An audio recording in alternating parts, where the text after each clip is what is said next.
স্কুলবেলায় বাপের বাড়িতে কি খাচ্ছি, হ্যাঁ সেই ছেঁড়া, যেটা একটু দেখতে সুন্দর হ্যান্ডসাম।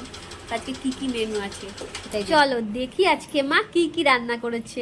সকালের আলু সেদ্ধ ছিল সেইটা আছে, আর আলু দিয়ে পটল দিয়ে ভাজি আছে, আর আছে ভাত। তো মাকে বলছিলাম যে আগের বারের চালটা একটু বেশি সরু ছিল, এবার একটু মোটা আছে। আর এদিকে করেছে হচ্ছে এঁচোড়, আর কি দেখতে পাচ্ছি, আর উচ্ছে আলুর ঝোল, যেটা হচ্ছে আমার বাবার খুবই পছন্দের, তাই অর্ধেকটাই খেয়ে নিয়েছে।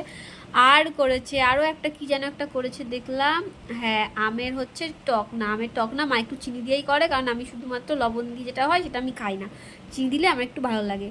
এই এঁচোড়ের মধ্যে যদি কয়েকটা চিংড়ি মাছ থাকতো তাহলে কত স্বাদ কিন্তু দ্বিগুণ হয়ে যেত, কিন্তু চিংড়ি মাছ নেই কারণ আমার অ্যালার্জি, সেই জন্য নেই অ্যাকচুয়ালি।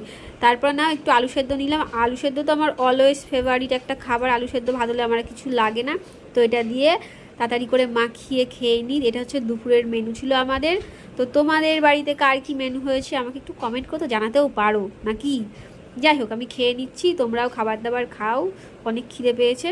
তো আর বেশি না বকে ভিডিওটা এখানেই শেষ করি, দেখা হচ্ছে পরের কোনো ভিডিওতে।